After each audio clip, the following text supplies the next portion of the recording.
네 사람이 받았다고 그래요. 근데 살면서 여러분들 하나님을 내가 지금 하나님 앞에 있는 거구나, 이런 생각을 이런 느낌, 인식, 뭐 어떤 사람들은 신인식이다 그렇게 말하겠죠. 우리는 하나님을 경험하는 것이다 그렇게 얘기할 텐데, 그런 시간들을 한번 생각해 보십시오. 내가 정말 하나님 앞에 있구나, 하나님이 지금 여기 계시구나, 이런 생각을. 제가 요한계시록 5장에 있는 말씀을 같이 잠깐 나눌 텐데, 한번 읽어보죠. 요한계시록 5장 11절에서 14절에 있는 말씀입니다.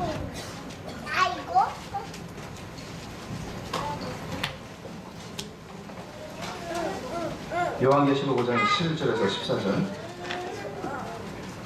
같이 한 목소리로, 우리 네 절이니까 같이 한번 보죠.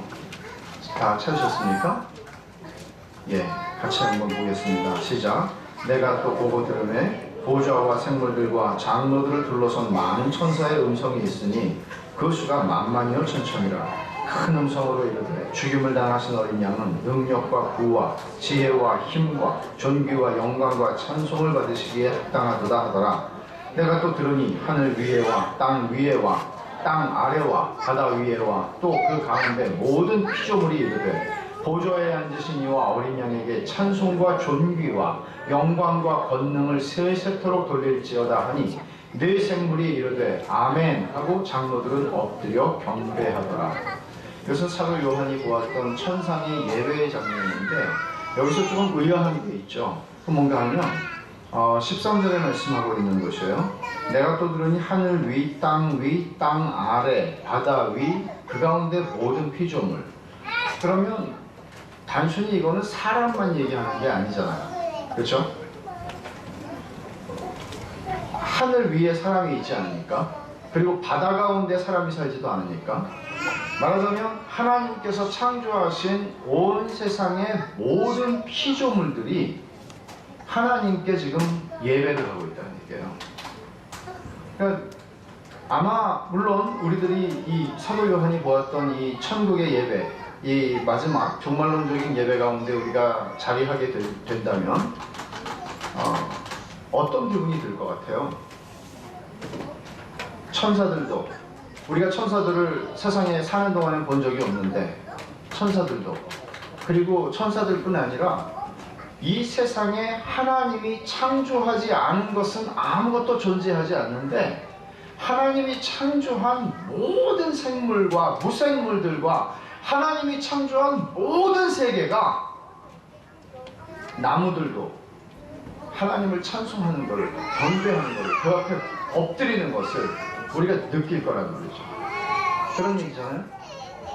여러분들이 이성을 가지고 하나님이 하나님의 형상으로 창조한 사람으로 이 땅에 살아갔고, 그리고 영원히 우리가 사람으로 하나님 앞에 서게 될 때, 이 광경 앞에 우리가 서게 되면 여러분 어떤 인식을 하게 될까요?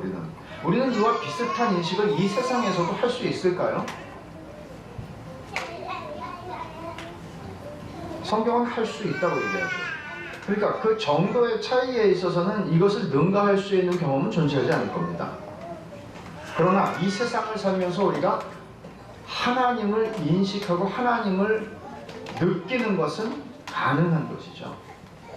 그러니까 제가 오늘 예배에 대해서 여러분하고 말씀을 나누면서 좀 첫 번째 초점을 맞추고 말씀을 나누려고 하는 것은 예배, 옛날에 그렇게 얘기했어요. 제가 어렸을 때 예배 보러 간다. 어느 때부터인가 목사님들이 그걸 교정하시기 시작했어요. 예배는 보는 게 아니라 우리 예배를 앉아서 보잖아요. 지금 여러분은 보시고, 저는 예배를 뭐 하러 가나요? 말하러 가나요? 그러니까 예배를 구경한다는 느낌이 있었단 말이에요. 예배를 본다. 근데 보는 개념이 아니라 예배는 드리는 거다. 그래서 그 말을 고쳤어요. 그게 제가 어렸을 때 중학교 때쯤 됐나 그런 얘기들을 하기 시작했습니다. 예배는 참여해서 예배를 내가 드리는 것이다. 근데 제가 오늘 초점을 맞추고 싶은 부분은 그것이 아니라, 예배는 보거나 드리는 것 이전에 예배는 발생하는 것이다. 예배는 일어나는 것이다. 그러니까 내가 의식을 가지고 하나님을 예배해야 되겠구나, 몇 시에 어디서 예배해야 되겠구나 하는 인식을 하는 게 아니라 예배는 그냥 일어난다는 거죠. 무슨 얘기인지 아시겠어요?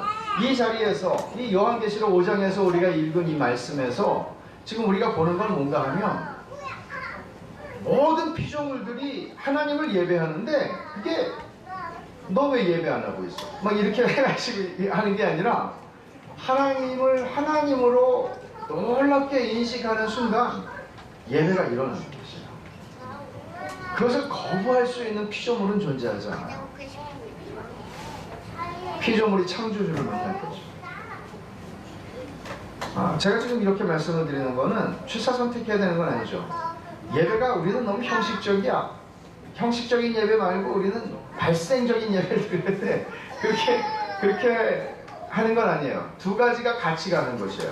근데 오늘날 우리가 예배를 인식할 때 근본적으로 예배가 발생하는 것이다 하는 차원을 놓치게 되면 우리는 예배의 본질을 잃어버리게 돼요. 제가 처음에 이렇게 물었죠. 하나님을 느꼈던 적이 있느냐? 우리 인생에 하나님께서는 그런 은혜를 주십니다. 언제나 그런 것은 아닙니다. 그러나 하나님이 여기 계시구나. 그리고 여기 계시구나는 머리로도 알죠. 근데 그것이 내 가슴으로 오고 전율하도록 떨리도록 하나님을 느끼는 거죠.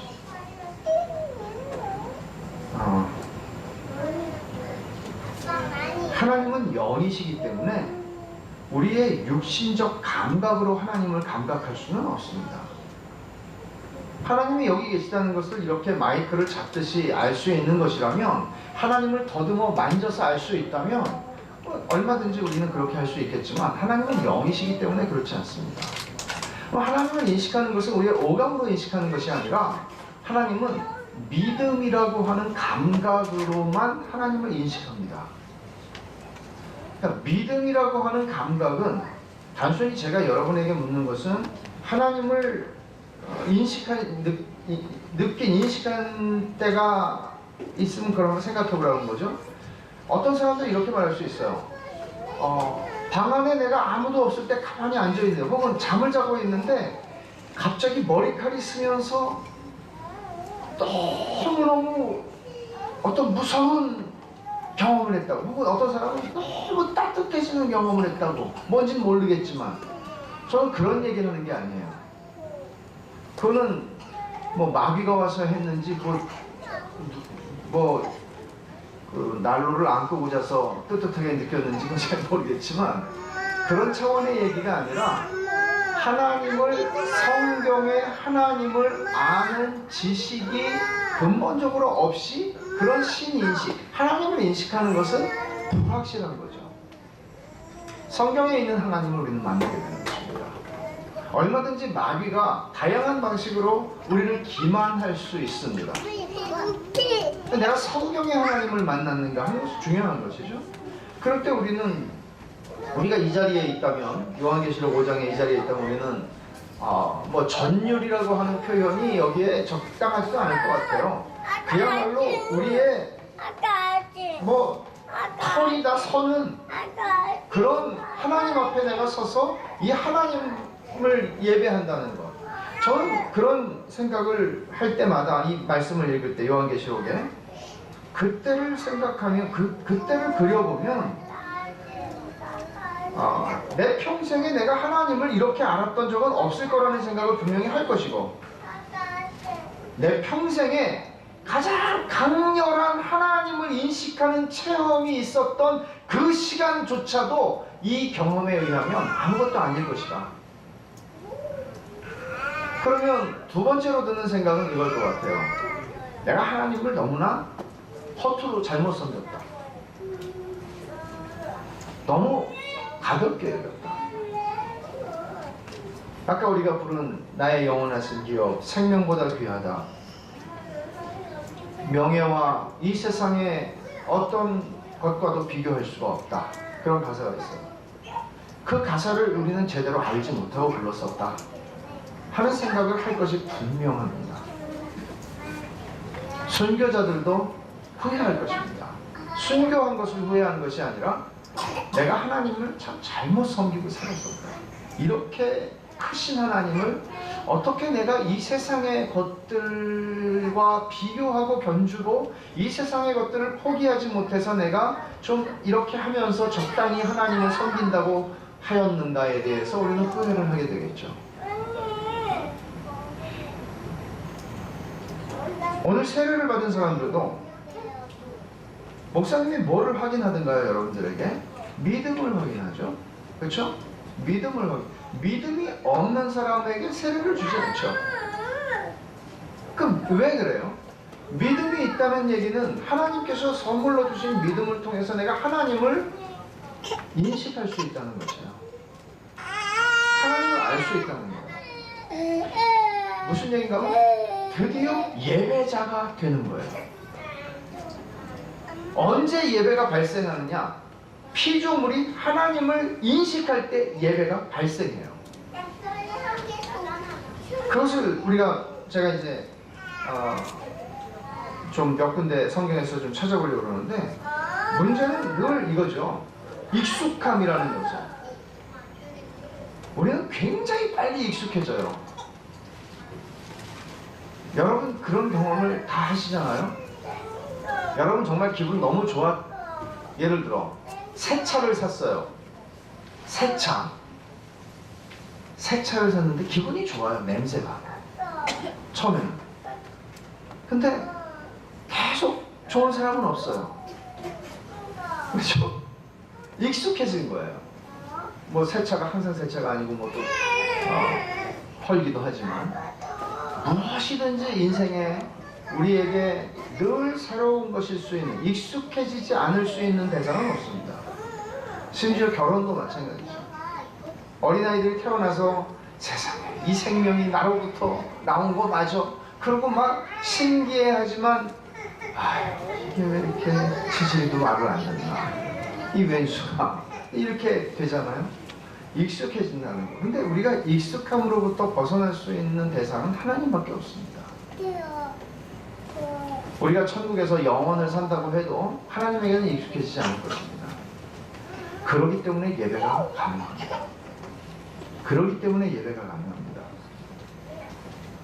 그런데 익숙함이라는 게 꼭 나쁜 것만은 아니죠. 그러니까 말하자면 익숙함이라는 것이 하나님에게만은 통하지 않는다는 것은 무슨 얘기인가 하면 하나님의 신비가 있다는 것이죠.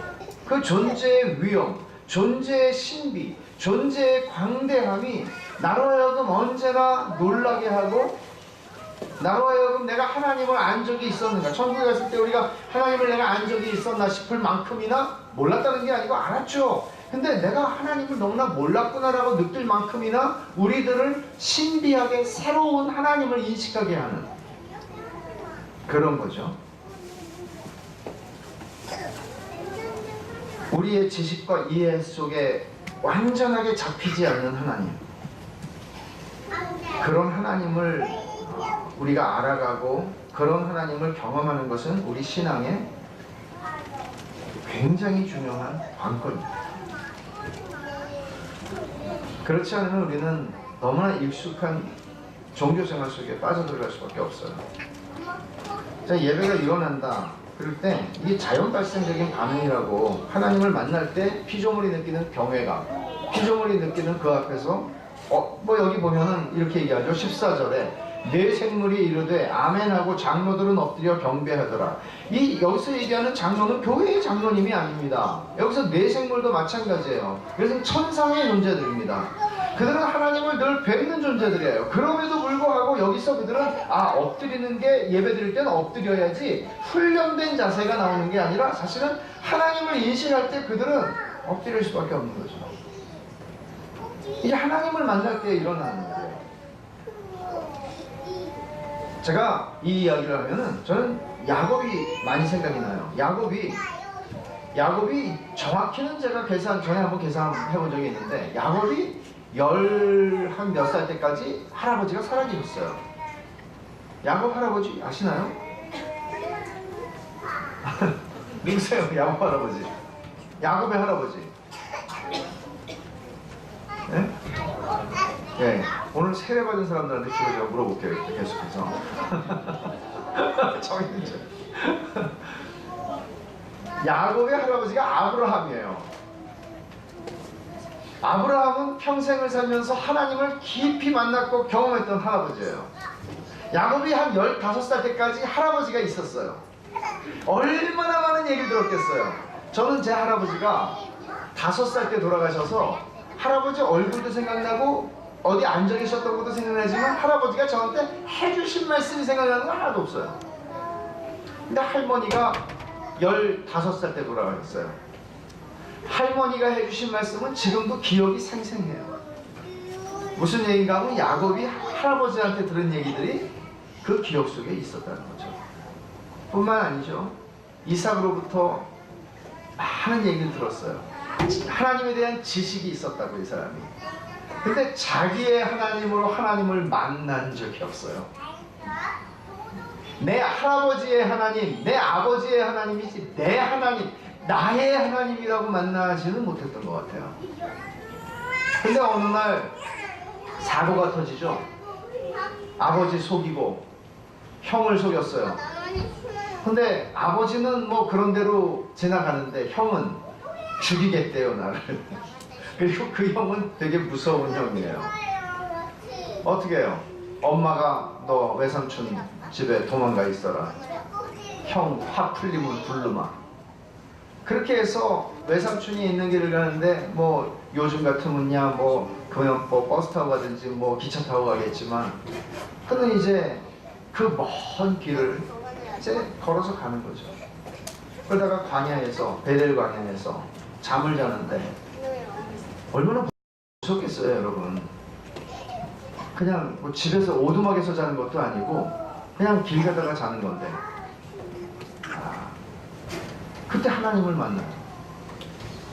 창세기 28장을 한번 가보십시오.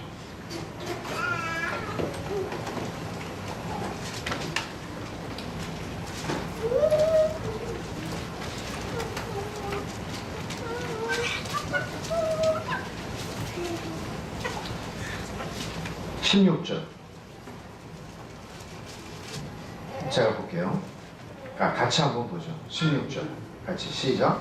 야곱이 잠이 깨어 이르되 여호와께서 과연 여기 계시거늘 내가 알지 못하였도다. 자기가 생각할 때는 자기 아버지 살고 있는 뭐 헤브론이나 이런 데 하나님 계실 거라고 생각을 했을지 몰라요. 근데 자기가 그 먼 길을 떠나왔는데 여기 하나님이 계신 거예요. 이거를 내가 알지 못했는데 갑자기 밤에 꿈이기는 꿈인데 하나님의 계시가 그에게 나타났고 하나님을 만난 거죠. 그리고는 아침에 일어나자마자 이게 그냥 단순히 꿈이 아니라는 걸 그가 알아요. 내가 하나님을 만난 거예요. 하나님이 나에게 찾아오신 거예요. 내가 말로만 들었던 할아버지의 하나님, 아버지의 하나님이 나에게 온 거예요.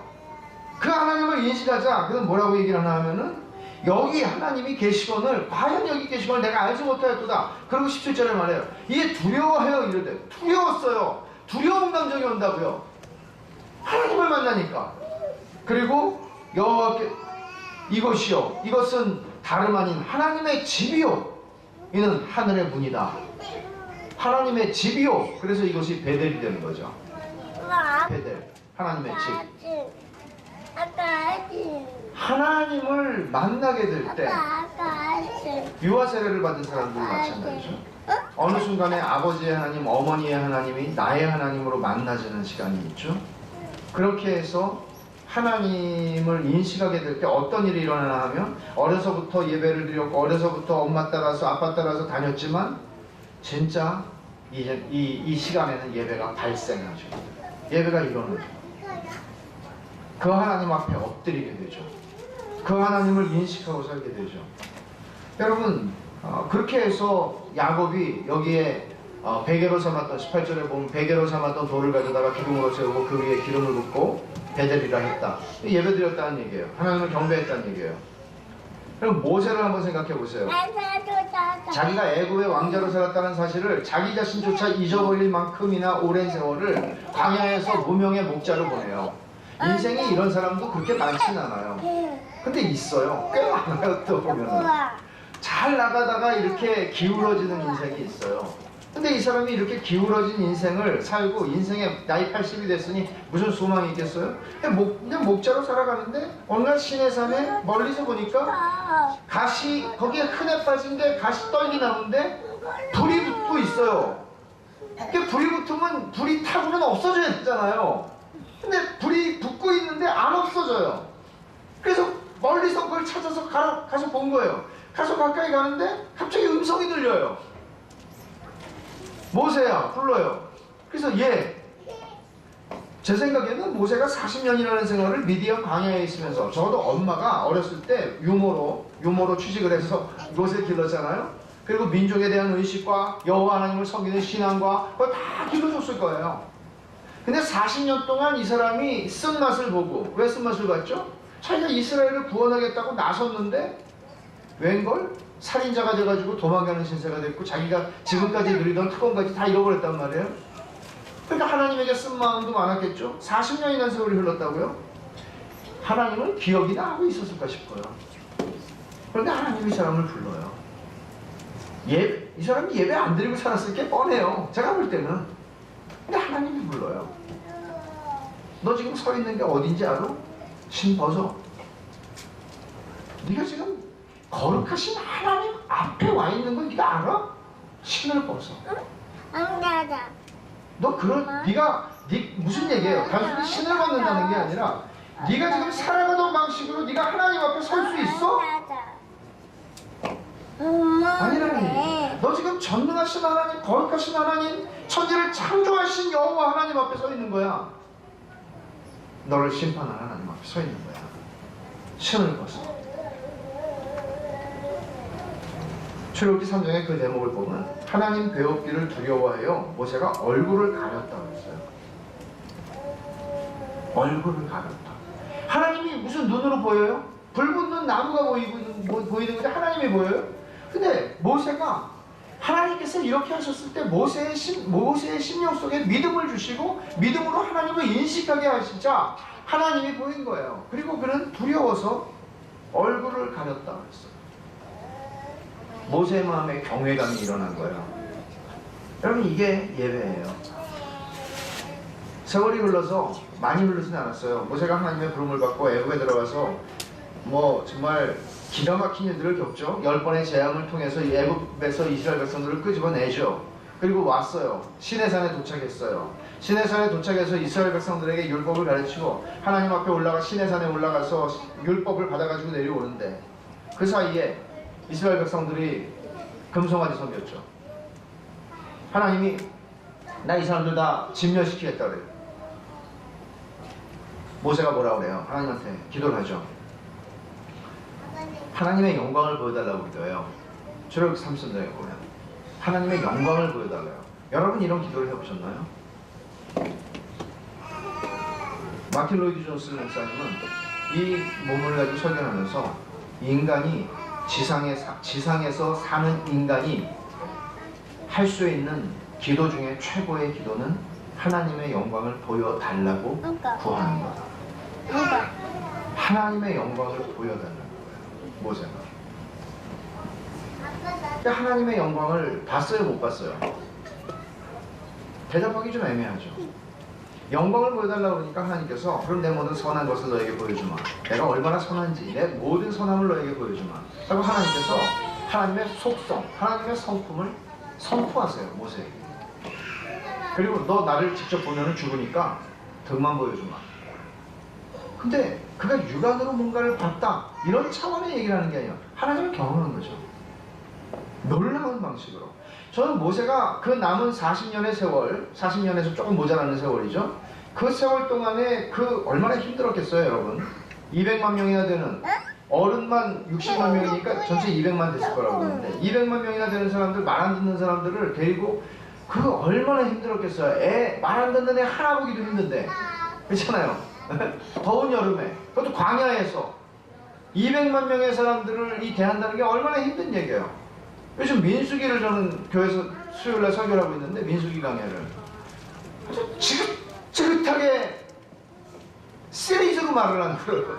시리즈로. 반역 시리즈예요. 얼마나 힘들었겠어요. 근데 모세가 어떻게 이걸 저 같으면 모세도 물론 사표내겠다고 그러고 뭐 죽여달라고 그러고 하나님 앞에 여기서 그냥 저는 그냥 데리고 가십시오 그러죠.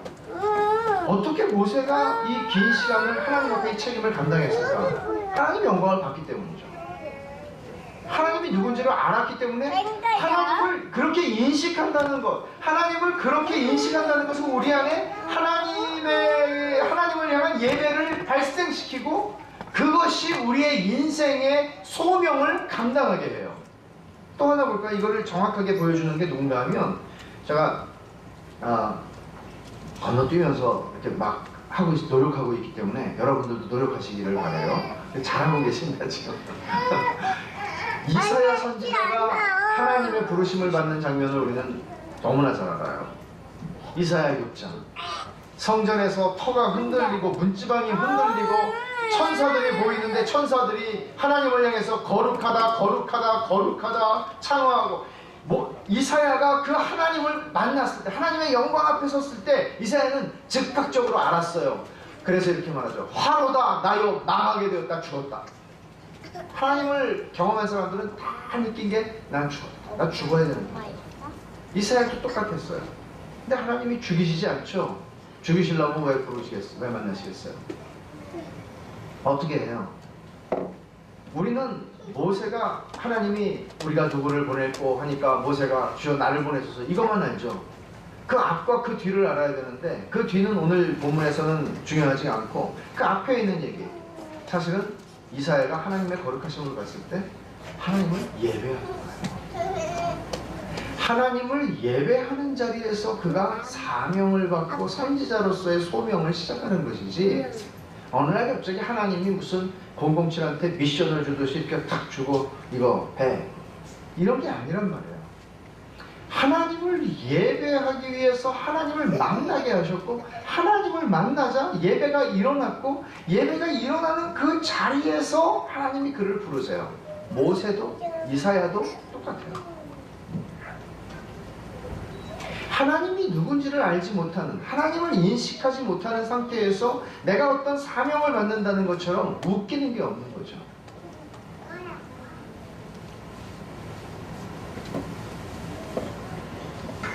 베드로를 보십시오. 갈릴리 바다에서 밤새도록 고기 잡다가 한 마리도 못 잡았어요. 이 어부가. 근데 주님이 아침에 그물 씻고 있는데 야 깊은 데로 가서 그물을 내려 고기를 잡으라. 주님이 반말은 안 하셨을 것 같아요. 제 생각에. 이 사람들 다 예수님보다 나이가 많았을 가능성이 있어요. 베드로가.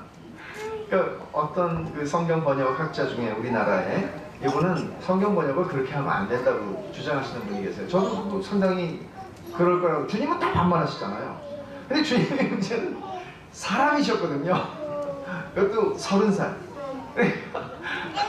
다 다짜고짜 반말. 너 막 다 너야. 니고데모한테도 너 할아버지일 텐데 니고데모 상당히.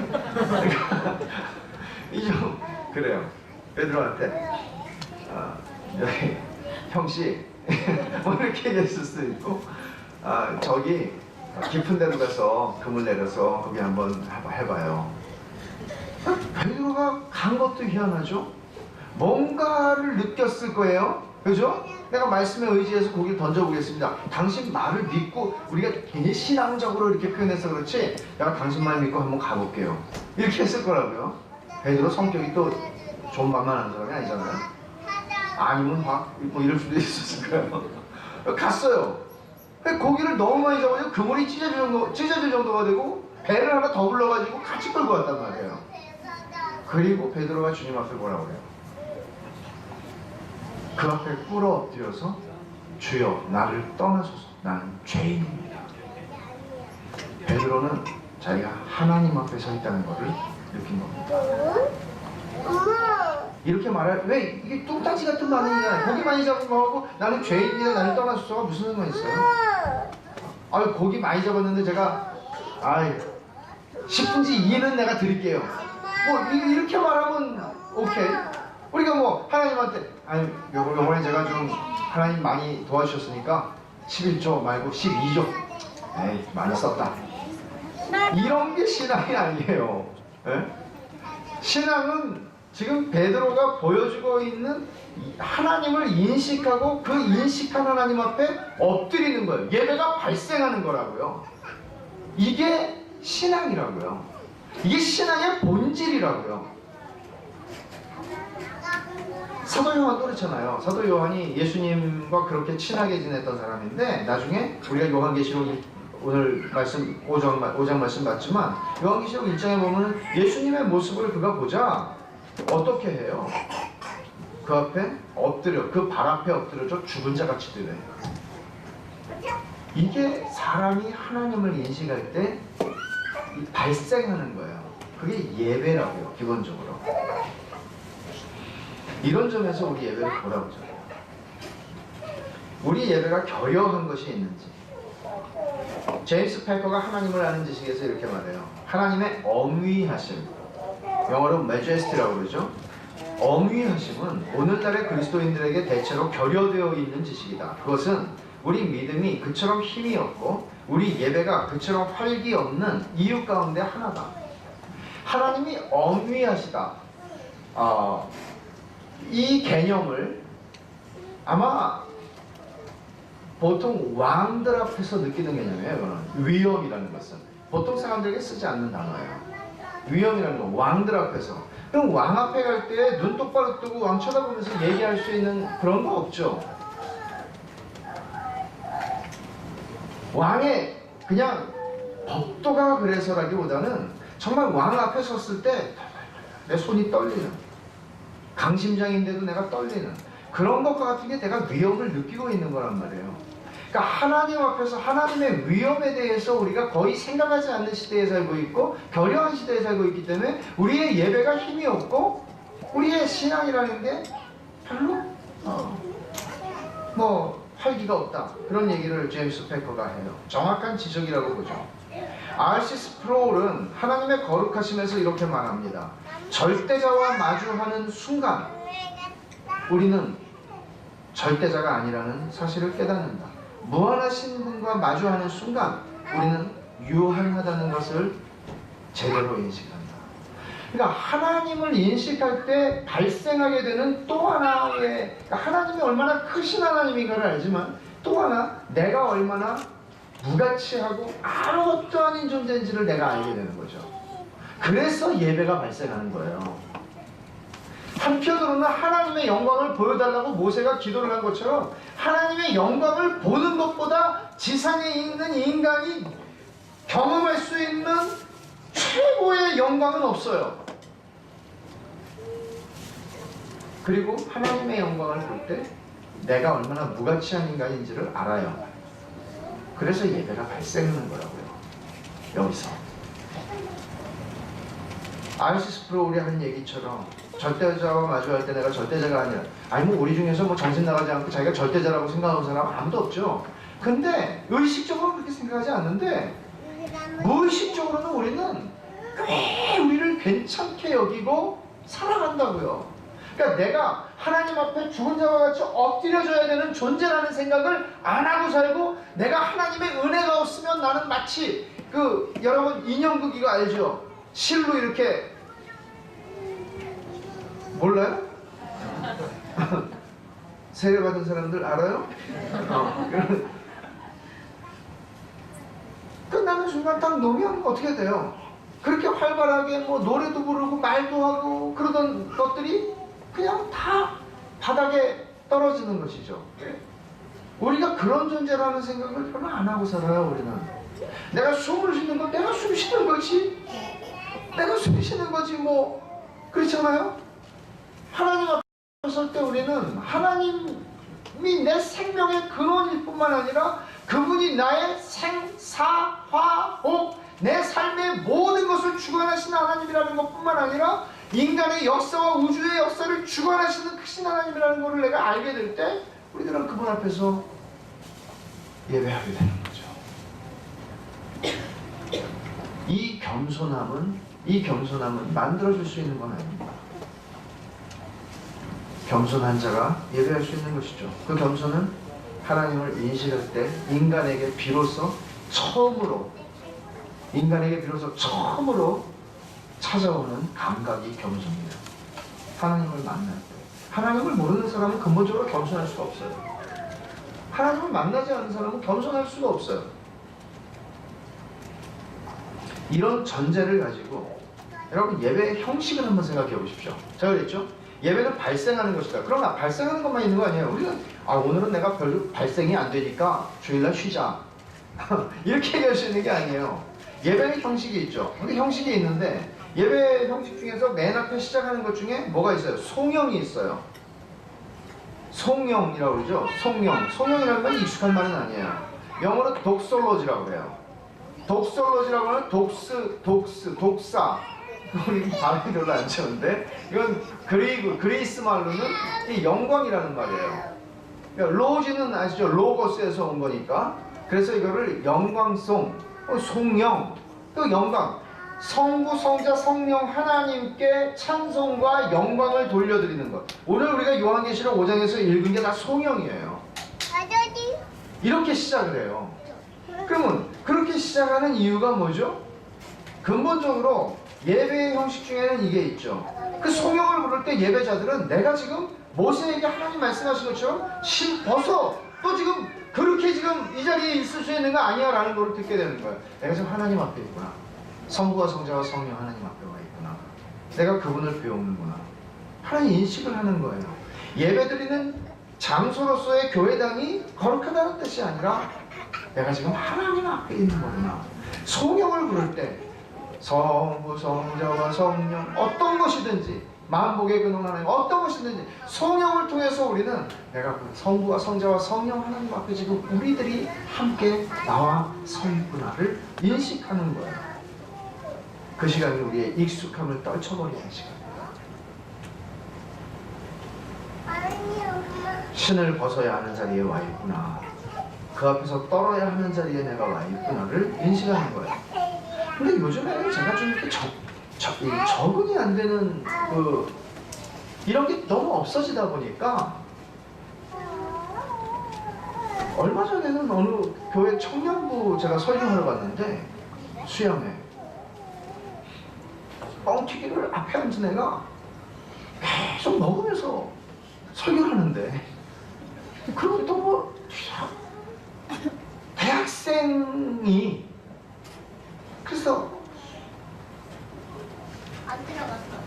또 뭐라고 하기는 미안하고 괜히 또 고깝기만 하지 그것도 배우기가 어려워요. 그래서 근데 저 뻥튀기 뭐 극장에 왔냐 너는 또 어떤 애들은 또 이렇게 뭐 서로 좋아하는 애들이 계속 씨름을 해 둘이. 정신이 그러니까 근본적으로 저는 어떤 형식과 예배 시간에 떠들지 마 조용히 해 이런 얘기가 아니에요. 하나님을 내가 인식하고 신을 벗어야 하는 자리에 와 있는가를 근본적으로 모르는 거예요. 뭐 결론부에서 여러분들 얘기하겠지만 찰스 웨슬리가 쓴 시가 참 많아요. 찬송시가. 예를 들어 이런 찬송 있죠. 이 메시아에 나오는 거 메시아에 나오죠 이거. 내 주는 살아계시고 그죠? 나오는 것 같아요. 나오죠? 여기 성악 저기 많잖아요. 부활 예수님 부활 그거 할 때 내 주는 살아계 네. 내 주는 살아계시고 날 위해 비심을 그 주신 사랑 인하여 나 알게 되었네. 날 거룩하게 하시려고 주 작정하신 일 그 누가 반대하기에 곧 이루어 주시고 주 다시 돌아오실 때 날 안다 하시고 또 나를 받아주실 줄 나 확신합니다. 내 안에 주님 계시고 주 안에 나 있어 그 한량없는 기쁨과 참 안식 얻도다. 가령 이런 찬송을 예배를 드릴 때 우리가 부르게 된다면 내가 지금 예배하는 하나님은 이런 하나님이다 하는 고백을 그런 생각을 미처 하지 못하고 있던 사람들이 예배 가운데 들어가면서 이런 찬송을 통해서 내가 지금 이 하나님을 예배하는 거구나 를 인식하게 되는 거예요. 찬송이 참 중요한데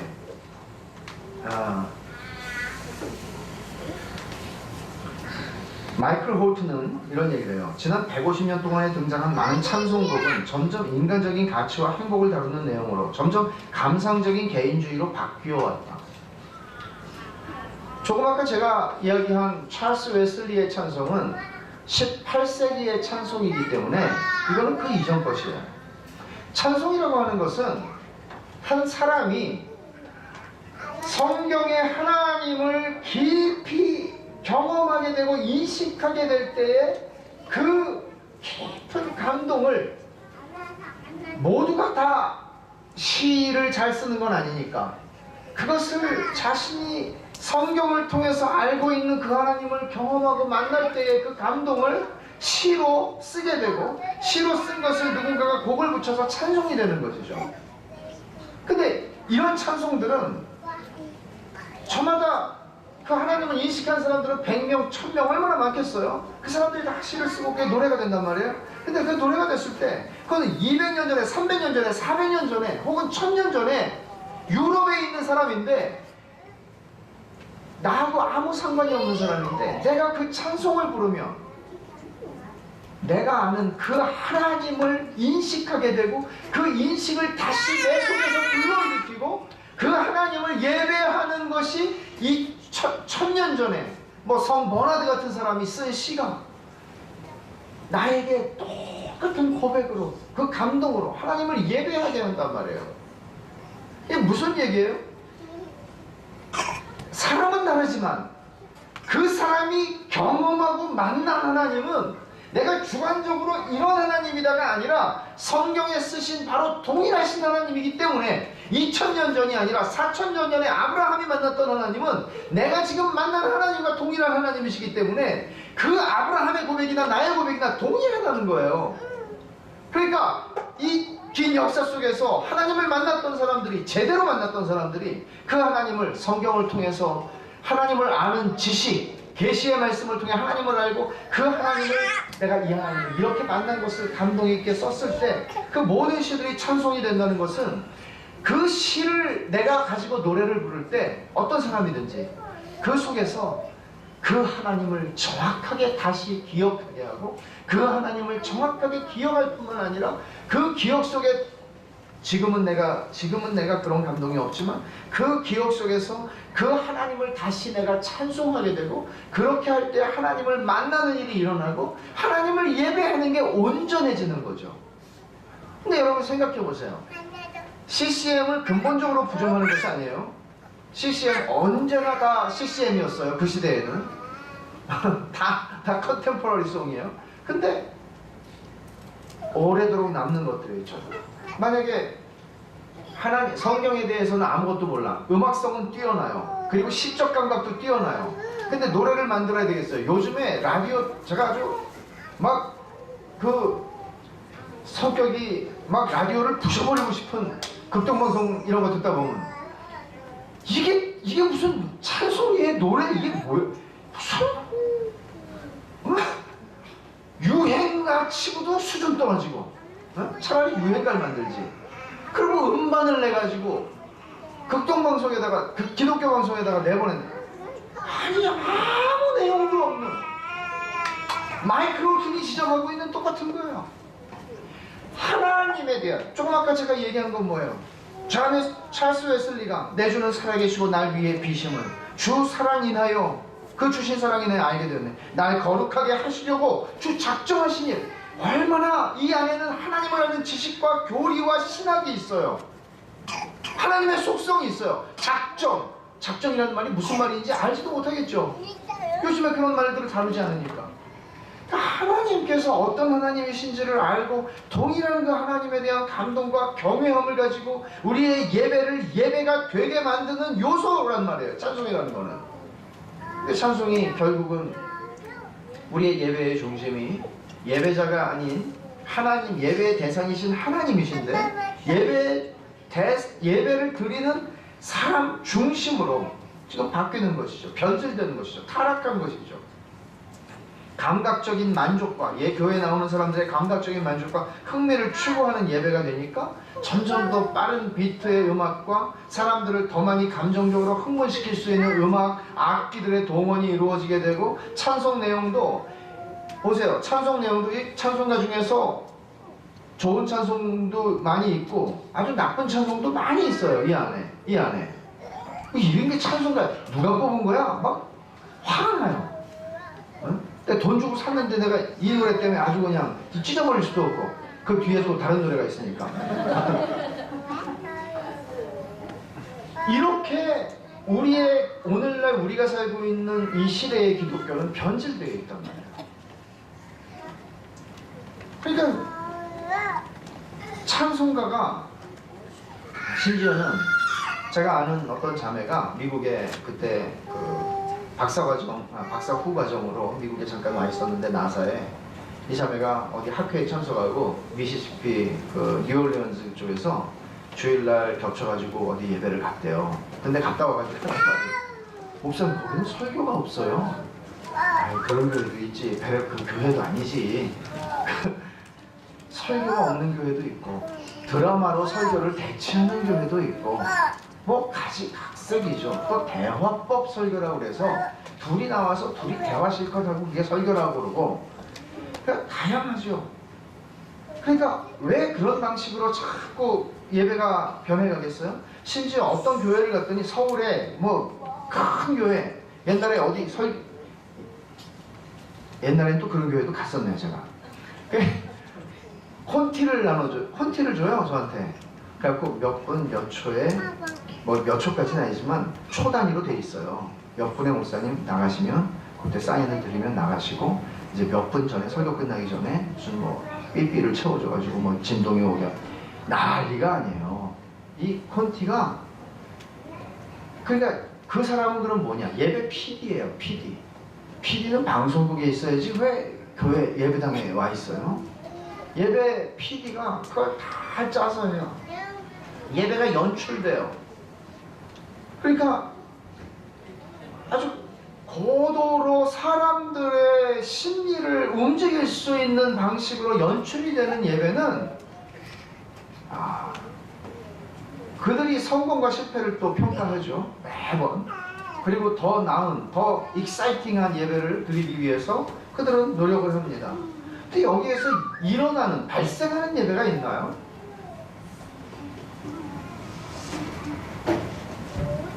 문제는 하나님을 믿는 믿음이 없는 사람도 감동을 받고 좋아할 수 있는 예배를 기획한다는 것이에요. 감정적으로 뭔가 이렇게 일어나도록 하는 것이죠. 이런 건 예배가 아니에요. 그러니까 예배가 교회 성공의 수단이 되는 것이에요. 그러니까 예배에 목숨을 걸어라 이런 말 들어보셨어요? 저는 이거 목숨까지 가는 게 예배는 우리 피조물에 마땅한 반대 뭘 또 목숨을 거기다 거나 뭐 어떻게 걸어? 뭐 예배 못 드렸으면 자살해? 뭐 어떻게 뭐 중요하게 여기라는 거겠죠. 근데 예배에 목숨을 걸라가 아니라 예배는 이렇게 마크 드리스콜이 정의를 하는데 들어보세요. 성령 하나님의 내주하시는 능력으로 말미암아 성자 하나님의 중보자 되심을 통해 성부 하나님을 영화롭게 하는 것이 예배다.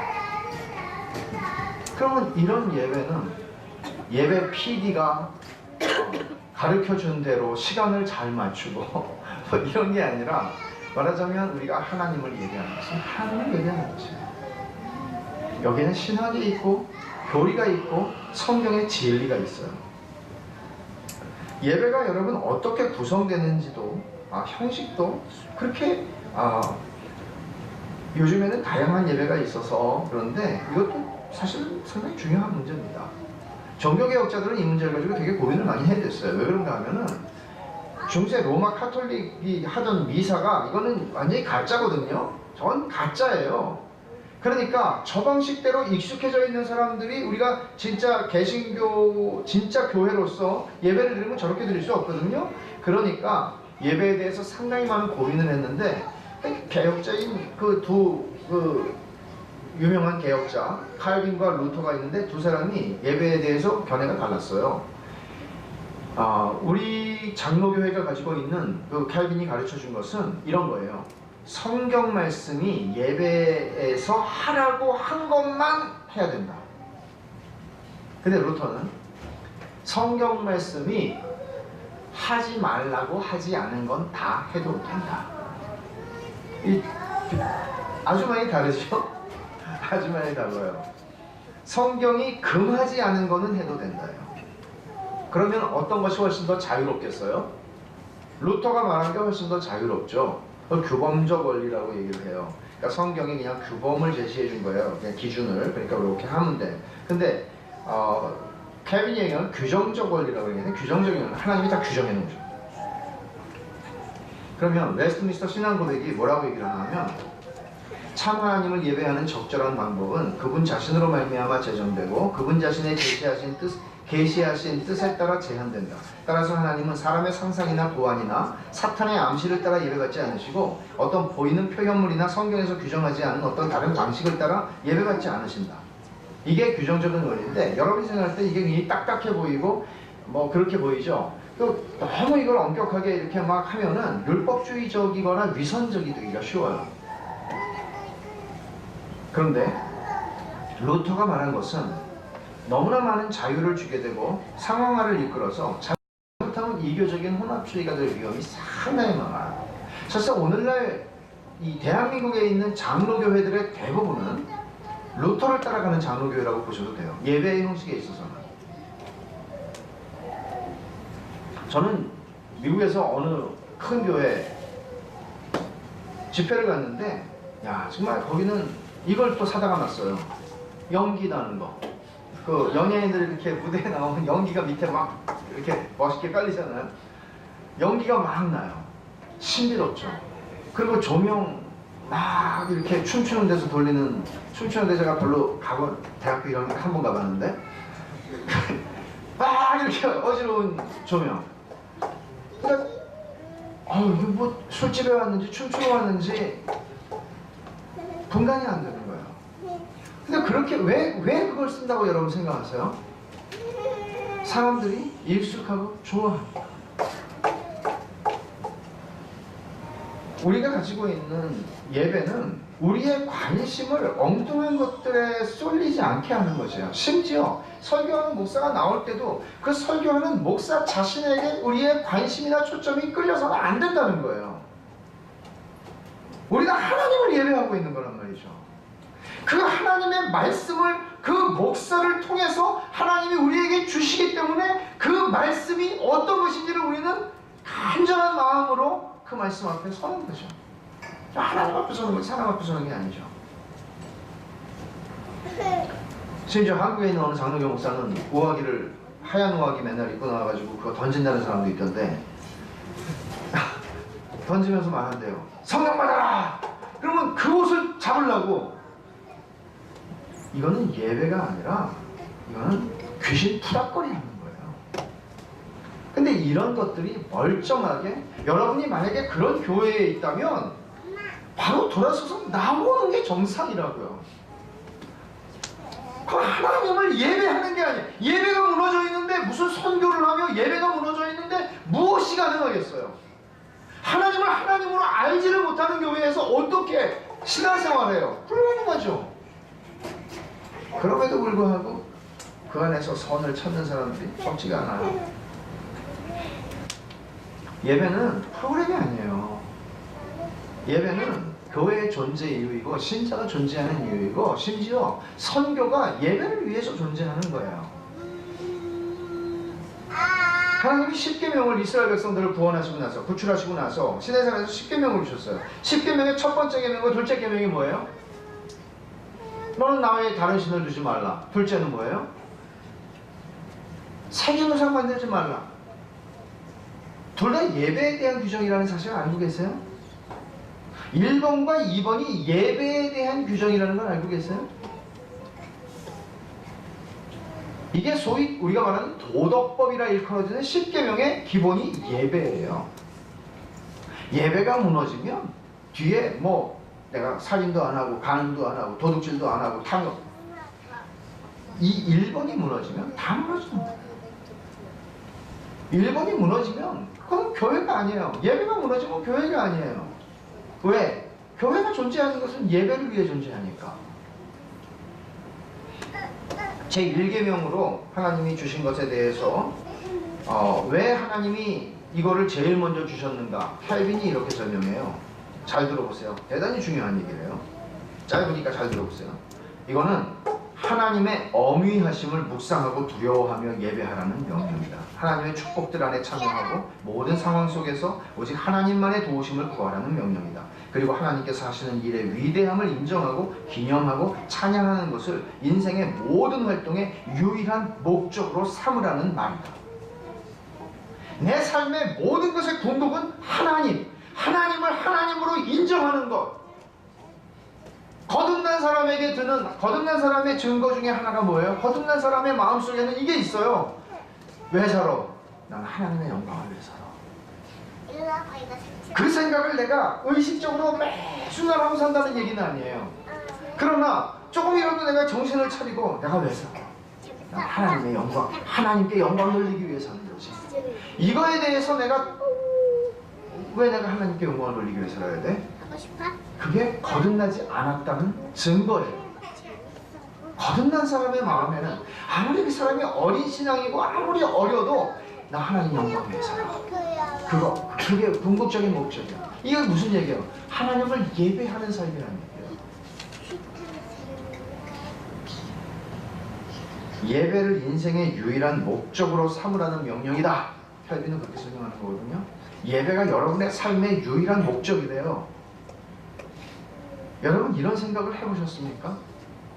내가 하나님을 위해서 뭘 어떻게 해야 되겠다 생각하지만 예배가 내 인생의 최고의 목적이다.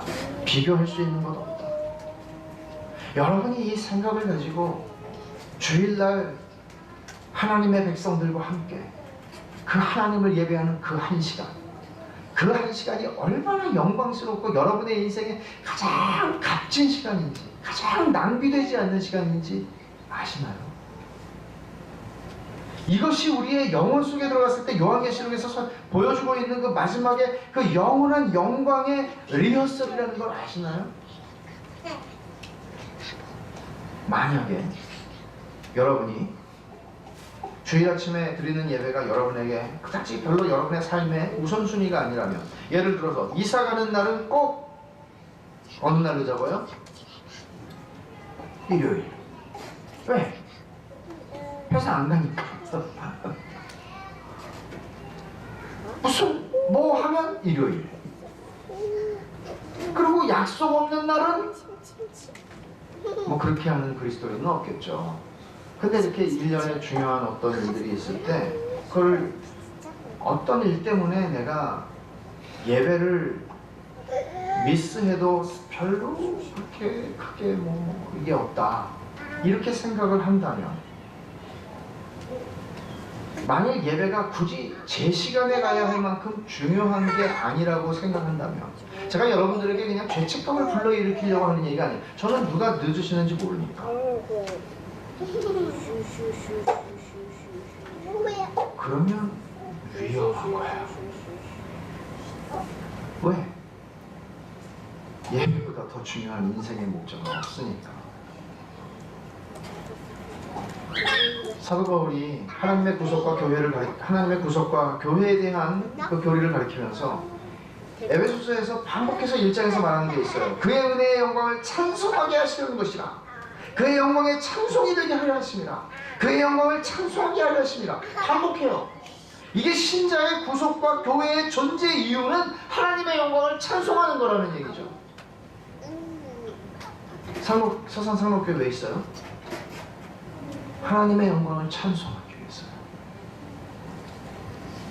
왜 서산에 있어야 돼요? 서산에서 하나님의 영광을 찬송해야 되기 때문이죠.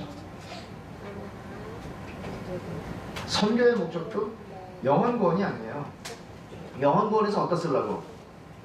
영혼구원에서 하나님을 예배하지 않는 곳에서, 아까 그랬잖아요. 여기 요한계시록 5장 13절에 하늘 위, 땅 아래, 바다 위, 그 가운데 모든 피조물이 이르되 보좌에 앉으신 이와 어린 양에게 찬송과 존귀와 영광과 권능을 세세토록 돌릴지어다. 이게 없는 지역에 가서 그걸 하지 않는 피조물들을 향하여 그것을 하게 만드는 게 이게 선교죠. 예배가 없는 곳에 예배를 만드는 것입니다. 예배하는 공동체를 만드는 겁니다. 이제 결론을 맺겠습니다. 세 종류의 예배자가 있습니다. 세 종류의 예배자가 있어요. 여러분은 이 세 종류의 예배자 중에 한 부류여야 합니다. 첫째,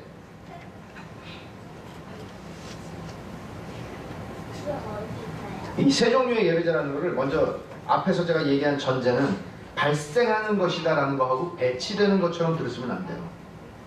발생하는 것이 있고, 그리고 우리는 이런 예배의 자세로 주 앞에 나가야 돼요.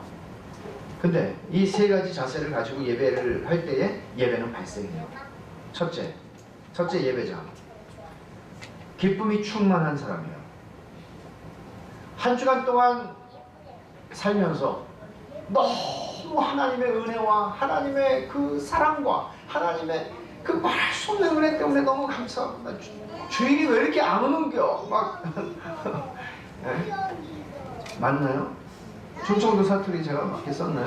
왜 안 오는겨? 이렇게 하면서 답답해가지고 있다가 주일날 새벽에 일어나가지고 지금 기다리면서 그러다가 예배당에 오늘은 2시간 일찍 가서 청소해놓고 너무 그 부흥의 목사처럼 제가 하네요.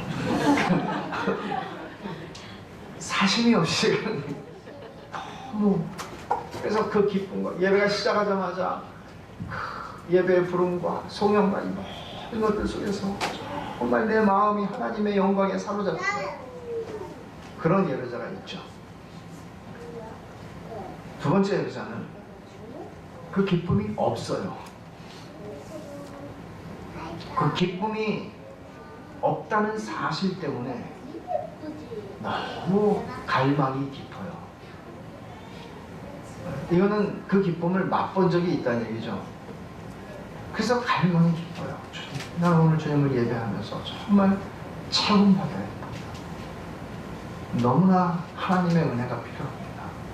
하나님밖에 내 인생을 채우실 수 있는 분 없고 행복하게 하실 수 있는 분 없습니다. 전 주님이 필요합니다.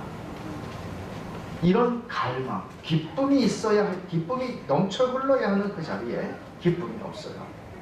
그렇기 때문에 하나님, 정말 하나님밖에 없어요. 주 같은 분 뭐죠? 밖에 없네. 그런 거. 네. 성경에 나오는 가사를 그대로 썼으면 그거 참 좋은 가사예요. 근데 되지 않는 작사를 해가지고 이렇게 이상하게 하는 건 좀 이상한 건데, 그런 갈망을 가지고 하나님 앞에 나오는 것은 두 번째 부류의 예배자입니다. 세 번째는 어떤 사람일까요? 이것도 없고 저것도 없어요. 이것도 없고 저것도 없어요. 기쁨도 없어요. 근데 기쁨이 없으면 사람이 갈망이 있어야 되잖아요. 근데 갈망도 없어요, 어떤 때는. 그러면 뭐가 있을까요? 아무것도 없어요. 그러면 이 사람은 예배자가 아니에요. 기쁨도 없고 갈망도 없는데 그 자리에 한숨이 있어요. 이게 여러분 깊은 거예요. 우리는 이렇게 하나님 앞에 나올 때가 상당히 많습니다. 갈망이라도 좀 있었으면 좋겠는데 못하겠어요, 기도를.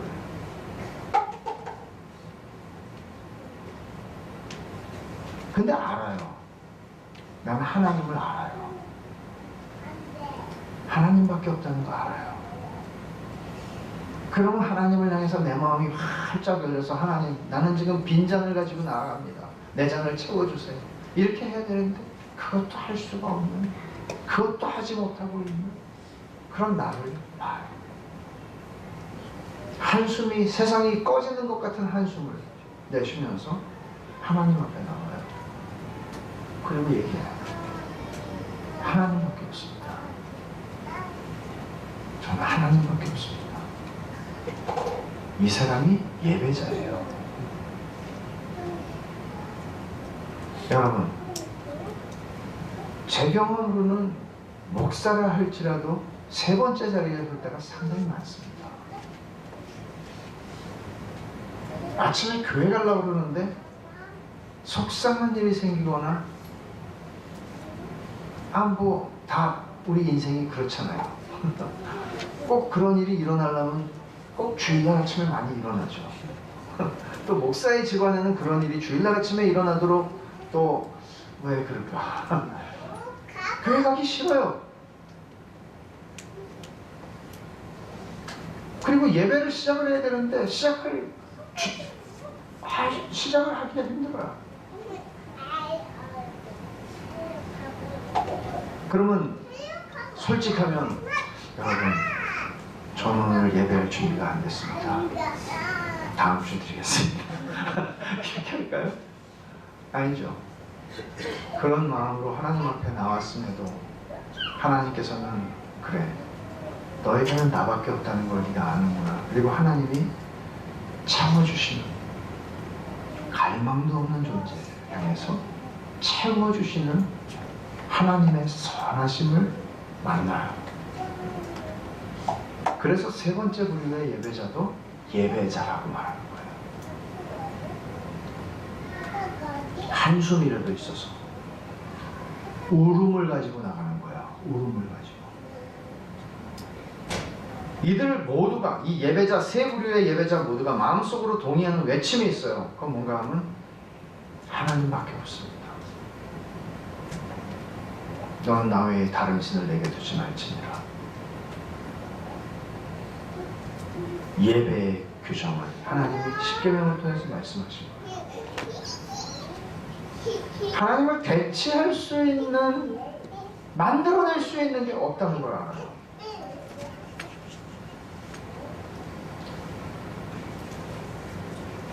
두 번째 결론으로 제시하고 싶은 게 있어요. 첫 번째 결론은 세 종류의 예배자가 있다. 이 자리에 서시라 하는 것이에요. 두 번째 결론은 송영적, 아까 제가 송영이라고 그랬죠? 송영적 삶이에요. 말이 별로 없는 말인데 독솔로지라고 그랬잖아요. 독솔로지컬 라이프예요. 그러니까 여러분 전도도요, 여러분이 전도를 하시는 것도 독솔로지컬 이벤젤리즘이 돼야 돼요. 그러니까 송영적 전도가 돼요. 우리의 삶은 전도를 하는데 막 이렇게 이 전도를 통해서 하나님이 영광을 받으셔야 돼요. 하나님을 하나님을 경배하는 전도가 돼야 돼요. 그렇다면 이것을 우리가 더 확장시켜서 보면 우리 삶 전부가 은혜의 영광을 찬미하게 하시는 것이 하나님의 구속의 목적이었다면 우리의 삶 전부가 마치 구약의 번제물과 같이, 혹은 바울 사도가 말씀하시기를 로마서 12장에서 너 자신을 하나님 앞에 제물로 드리라고 한 것이 바로 그런 것이죠. 내 삶 전부가 예배라는 거죠. 창세기 2장에 보면은 아직 그 경작할 사람이 없었다, 그런 말씀이 나와요. 경작할 사람이 없었다. 에덴 동산 창조했는데 사람이 없으니까 경작할 사람이 없었다. 근데 경작하다라는 그 동사는, 히브리 동사는 예배한다는 뜻을 가지고 있는 동사예요. 말하자면 그 땅 파는 거 아니에요. 경작하는 거, 일하는 거잖아요. 근데 그 일하는 것 자체가, 죄를 짓기 전에는 그 자체가 하나님을 경배하는 거예요. 우리의 삶 전부가, 삽질을 해도 예배예요. 여러분이 족구를 하시는 것도 송영적 족구죠. 아니, 저는 그렇게 믿어요. 아니, 왜냐면 여러분 세상에 어디 이 세대들이 이렇게 즐겁게 미치지 않고서 이 더위에 하인이나 돈 주고 하인 시키든가 누구 시켜야 되는데 그 땀 뻘뻘 흘리면서 바베큐 씻고 있는데도 형제가 연합하여 동거하니 어찌 그리 선하고 아름다운 거. 저는 이게 하나님께서 우리를 향하신 하나님의 그 기쁨이, 그 송영적 족구라고, 이게 아무데나 갖다 붙여서 뭐 하는 그런 게 아니라 여러분의 삶 자체가 하나님을 섬기고 땅을 파든 뭘 하든, 여러분이 장사를 하시든 여러분이 직장에서 그 힘든 보스 밑에서 고생을 하시든 어떤 삶을 살아가든 여러분들의 삶 전부가 송영적이야.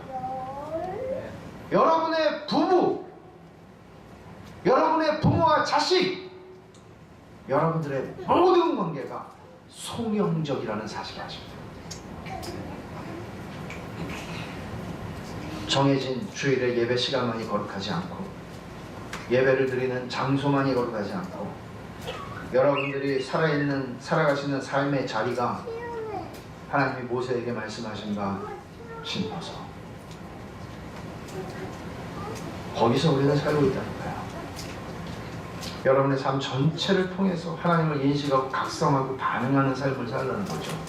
예배는 일어나는 거죠. 저절로 되지 않습니다. 여러분의 생각과 의식을 하나님의 말씀으로 채워가시는 일이 필요합니다. 저절로 안 됩니다. 동양의 명상은 명상 많잖아요. 명상. 전에 우리 교회, 미국에서 교회 나오시는 분이 아침에 불교 무슨 뭐 가지고 명상을 하신다는 거야, 아침에. 그래서 제가 그분 등록하겠다고 해서 우리 등록 안 된다고 그랬어요. 그 아침에 불교 가지고 명상하시는, 그게 좋대요. 화병에. 그분 때문에 제가 총 맞을 뻔했었는데, 진짜로. 막 총 들고 나 너 죽이러 간다 그러고, 너네 집 몰살시킨다고, 네가 뭔데. 저는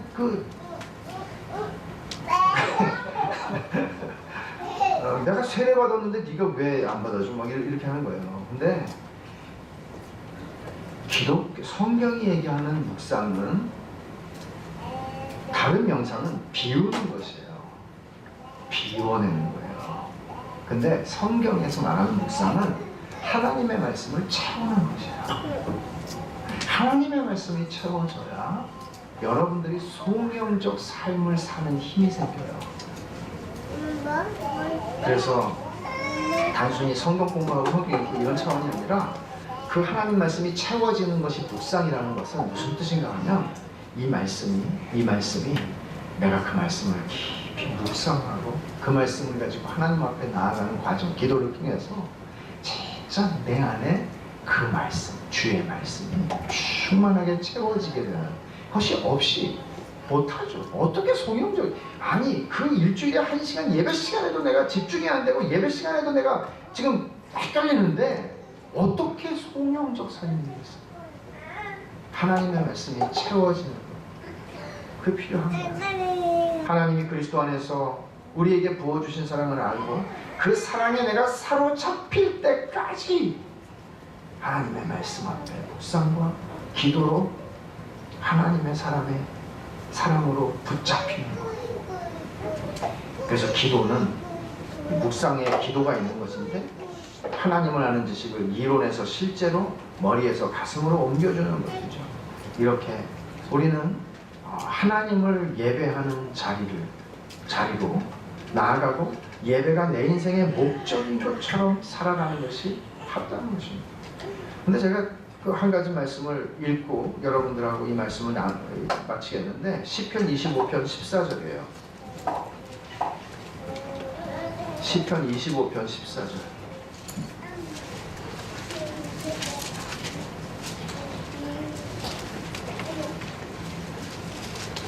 같이 한번 읽어보죠.